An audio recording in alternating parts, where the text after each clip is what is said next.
So, without further ado, I'm excited to have Travis Lowe back. We've had some great feedback every time he's blessed us in the morning. So we're excited to have him here. Travis, come on up. Thank you so much. Yeah. Thanks again for having me. Good to be with you guys again here at Dallas One on the site and then tuning in online. My name is Travis Lowe. I serve as the priest and the rector at a church in Ybor City called Trinity that I planted along with my wife, Nikki, and bought an old church building and have been slowly renovating that. So I haven't been billed for $3.2 million yet, but the work of renovating that church has put me in closer contact with a lot of contractors and people doing the work you're doing. So I'm excited to invite you to, if you have a Bible, open in it to the book of James. This is James chapter 1, verses 17 through to 18. And just a little bit of context about what's going on here in this passage before we step into it. James in this letter is addressing an issue that had arisen in the early church. The early church was facing what he calls trials or testing. And that probably looked like a lot of different things. That probably looked like persecution. That probably looked like the fact that they were being pushed to sort of the edges of society because of the fact that Christianity wasn't widely accepted. They probably lost some of their relationships with their friends and family, lost some respect as a result of converting to Christianity. And this had caused a challenge in the churches that James was writing to. Because anytime you experience something negative from the outside, what you find inside is that there's at least two voices that arise. And one voice wants you to respond to that difficult situation in a way that's faithful to God. And the other voice wants you to respond to that situation in a way that's unfaithful to God, or what we would say is sinful as Christians. And so what it seems was happening in James's community is that there were people who were saying, well, the fact that I'm in this situation that God allowed, and I'm feeling this desire to do something that God would say is wrong, it must mean that God is tempting me. And James says, you got to get that idea out of your head. God does not tempt people. God cannot be tempted. God does not tempt. Instead, that desire to do something wrong is emerging from inside you. It's not coming from God. And then he says in verse 16, he says, do not be deceived. Now, the thing that he doesn't want people to be deceived about is this idea that God could be anything but good. He doesn't want us to get this idea in our head that God would try and lead people to do something wrong.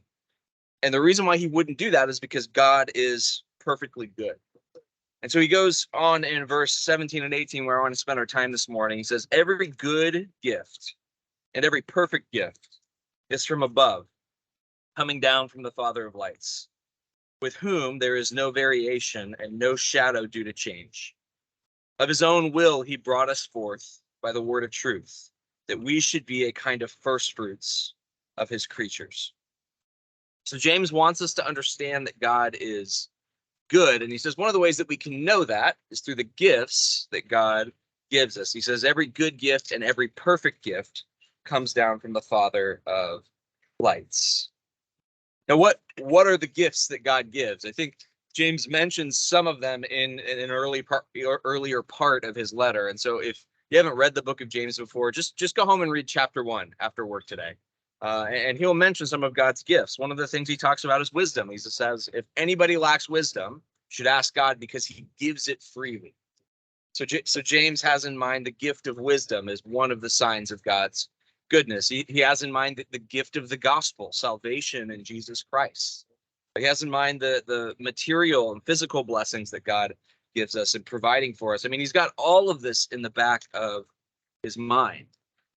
And I realize that depending on where you are in life, depending on what's going on, it may be hard to sense the goodness of God. Maybe you're dealing with some sort of a health issue at home or with somebody you love. Maybe you're dealing with some sort of a financial issue. Maybe there's some sort of tension in your marriage or with your kids or in whatever area of life. It can be hard to understand or feel the goodness of God in the face of some of the evil that we see in our world.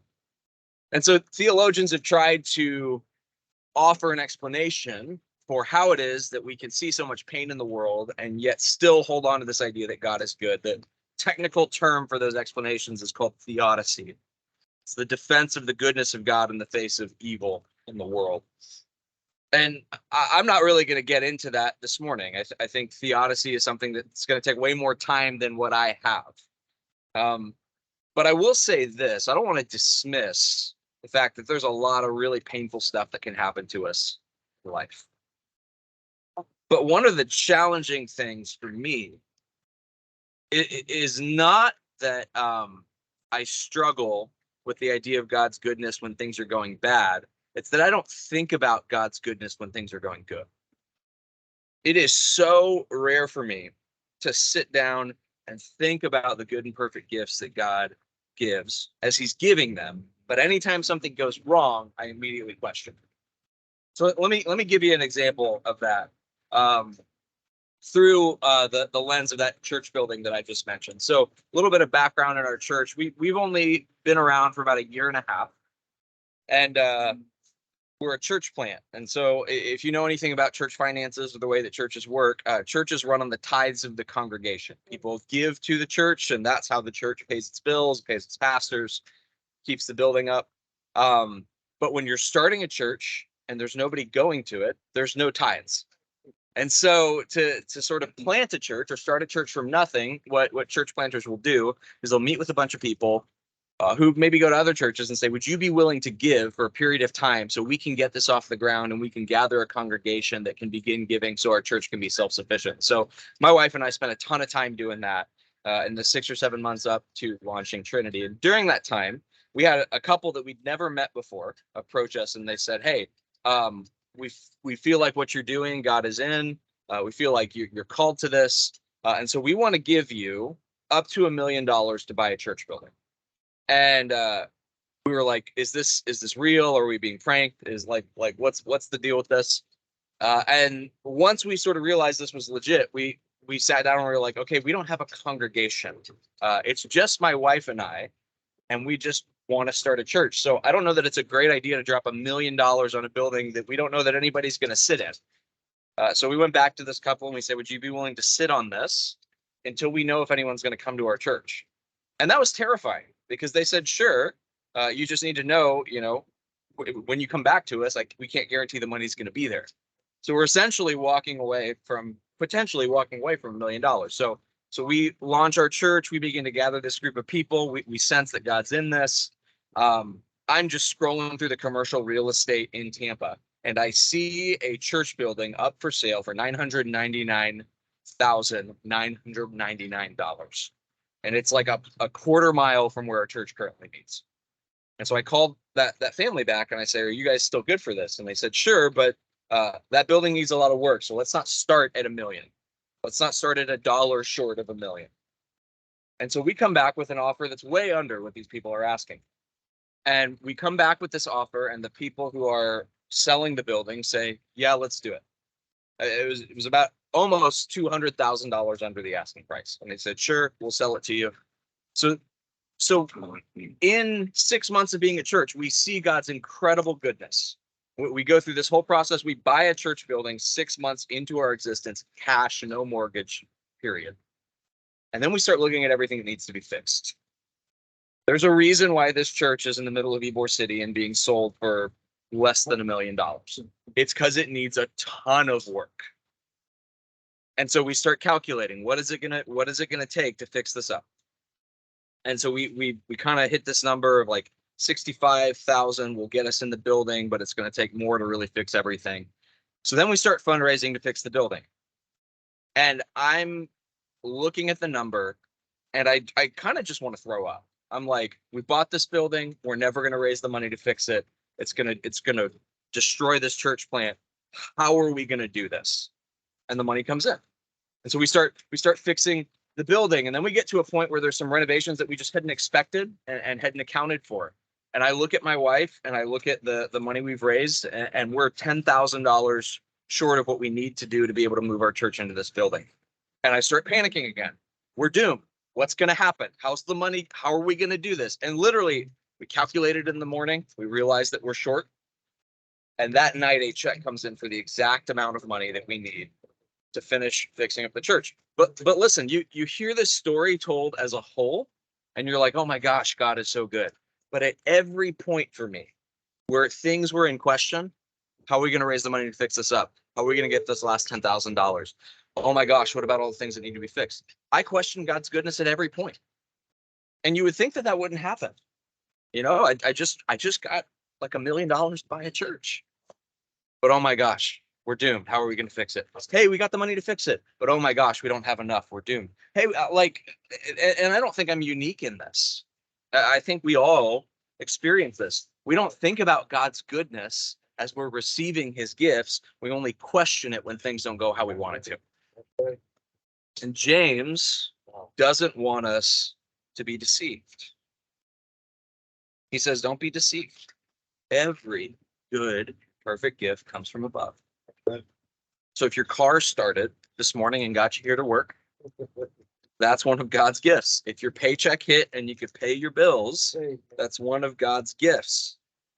If you had a sweet moment with your kids this week, or you had a great date with your wife or your husband, that's one of God's gifts. If you went to the doctor's visit and it went better than you expected, that's one of God's gifts. If you enjoyed the cup of coffee and the pastries this morning, like every single one of those things is one of God's gifts to you. And yet the minute things don't go my way, the first thing I do is question his goodness. And so maybe today for you, what you need to do is just sit down and take stock of all the good and perfect gifts that God has given, so that you're not tempted to question when things get difficult. And James says that the good and perfect gifts of God come down from the Father of lights, with whom there is no variation or shadow due to change. James describes God as the Father of lights. That's not a super common description of God in the Bible. And so people will ask, like, where is he getting this from? What's the idea? And there's a couple different options. I think probably the best explanation of this language is that he's sort of calling our minds back to the book of Genesis, where God creates, Genesis is the greater and the lesser lights. He creates the moon, he creates the stars, he creates the sun. And so James refers to God as the Father of lights, in whom there's no shadow or variation due to change. And as you read the book of James, he'll revisit this idea of God being the source of light. God is light, and in him there is no darkness, is something that we'll say. But the reason that I think he uses this description of God that's rare in the Bible as the Father of lights is because he wants to contrast the celestial bodies, the sun, the moon, and the stars, and the way that they change with God's unchangeability. So you guys are working a job site. I'm sure you've gotten the heat warnings. A couple weeks ago, I got a text message from the city of Tampa warning me about dangerous heat levels. And you guys know that. You're working outside most of the day. Give it 6 months and you'll get the 3 or 4 days of the year where it's actually winter in Florida. Give it 6 more months and we'll hit the rainy season. Like the weather and the weather patterns, they change. I mean, this is like basic kindergarten, elementary school. You go through the phases of the moon, go through the seasons. Depending on the time of year, the constellations in the sky look differently. This is how ancient sailors would navigate. And so James describes God as Father of lights, but what he wants us to understand is, unlike the sun, unlike the moon, unlike the stars that change, God does not. God is not like the things that he has created that change. The technical, like, theological term for this is impassibility.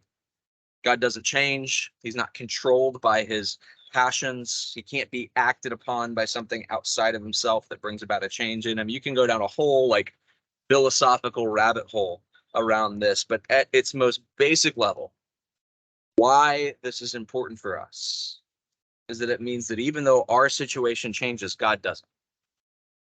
Even though our emotions go up and down, God's don't. God is at all times perfectly loving, perfectly forgiving, perfectly just, and perfectly good. He is all of those things at the maximum level at all times. And I think that's good news, because I don't know about you, but it doesn't take much to change my mood. We've been talking about this heat for the last couple weeks in the city, and a couple weeks ago, I was taking my son Rowan, who's coming up on 2 years old, put him in the car seat, and Rowan doesn't like going in the car seat, and I don't like putting Rowan in the car seat when it's 1,000 degrees outside, because I'll like comb my hair, go get ready for a meeting, put my deodorant on, whatever it is, and then I'll try to put Rowan in the car seat, and I'm hunched over my wife's little Toyota Corolla, and Rowan is fighting me every step of the way. And by the time this baby is in the car seat, like I'm drenched in sweat at the end. And I remember a couple weeks ago, I was trying to put Rowan in the car seat. We were going to some sort of a meeting. It was at like a nicer restaurant. I'd like gotten myself ready. I was feeling good about myself. I was like, I smell good. I look good. People will be impressed by me. By the time Rowan was in the car seat, I looked bad. And my wife gets in the car with me and she asked me some sort of question. Hey, can you do this for me? And I snapped and I was like, no, I can't do that. Can't do that right now. She was like, oh my gosh, where did this come from? And I was like, I'm sweaty. Just been fighting with the baby about the car seat. I smell bad. And now I have to go to this fancy restaurant and talk to somebody about Jesus. I'm frustrated. And she just said, she's like, we're not going to do this if your emotions are going to go up and down with the weather. Like you got to cool it. Like no pun intended. And that's just such a small example of the fact that like we fluctuate any given day. You don't get enough sleep. You don't get your morning coffee. You're feeling a little sick. And our mood changes. And James wants us to understand God is not like that. God is not like us. God's emotions, God's goodness, God's mercy, it is 100% at all times without change. And then he goes on and he says this. He says that of his own will, he brought us forth by the word of truth, that we should be a kind of first fruits of his creatures. The literal translation, I think the best translation of this from the Greek is God gives birth to us by the word of truth. In an earlier passage, James has said that sin, when we give into temptation, gives birth to death. And so James is contrasting what sin does. It brings about death in our life with what God does, that he gives birth to us through truth, through light, through his word. God's goodness for James is supremely revealed in the fact that he has created this new community of people in the gospel through the work of Jesus that we call the church. James calls Christians, he calls the church the first fruits. And that's kind of an ancient picture. In the ancient world, when a farmer was harvesting a field of wheat or of grapes or whatever it might be, the first fruits of that field to ripen were seen as uniquely holy. They were set apart. They were to be dedicated to God. But they were also a sign of things to come. Like if you're looking at your field of grapes, maybe it's your vineyard for wine, and you notice there's a couple grapes starting to ripen over here, that's a good indication of what's going to happen to the rest of the field if you give it enough time. That's a good indication of the quality of the harvest. And what James says is that Christians at the church, the people of God, are meant to be a first fruit. They're God's first fruits. They're meant to serve as a sign of where the world is going when Jesus returns and makes all things new. And that means that we are meant to live in light of the goodness of God. We are meant to embody the goodness of God. We're meant to act out the goodness of God. We're meant to demonstrate the goodness of God so that people who don't yet know him know that this is where God is taking the world, that this is what things will look like when Jesus comes, that it will be marked by goodness and mercy. So let me just encourage you in that. If you're a Christian this morning and you're thinking about, like, what do I do today? I think the question you need to have before the Lord is, what does it look like to be a sign of your goodness in the midst of a world that doesn't always look good? What does it look like to be the first fruit, the sign of things to come, the sign of where Jesus is taking the world? when he comes again to make all things new. So I'm grateful for Dallas One, grateful that you guys have invited me to be here today. Let me pray for you, and then we'll be done. Father in heaven, I'm grateful for this company, God. I'm grateful for the chance to talk to my friends here and online. And God, I pray that you would bless this day.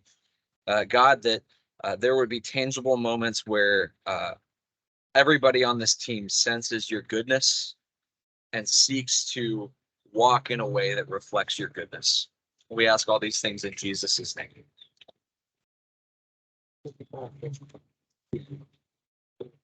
Yes, thank you so much, Travis. You know, my baby fights getting in the car seat sometimes too. They get that arch back where you can't strap them in. Well, my baby's 16 and it has a car of her own now. So, you know, those toddler days are hard, but you will miss them when they're gone. So just remember to enjoy God's gifts every day, no matter, you know, no matter what they are. I'm excited tonight. My brother's coming up from Naples, and I get to go out to eat with him and his wife. And the last time I saw him, he was in congestive heart failure. So, you know, just another blessing from God. So thank you all. I hope you guys have a great day. Stay cool out there. Remember to drink lots of water and stay blessed, my friends.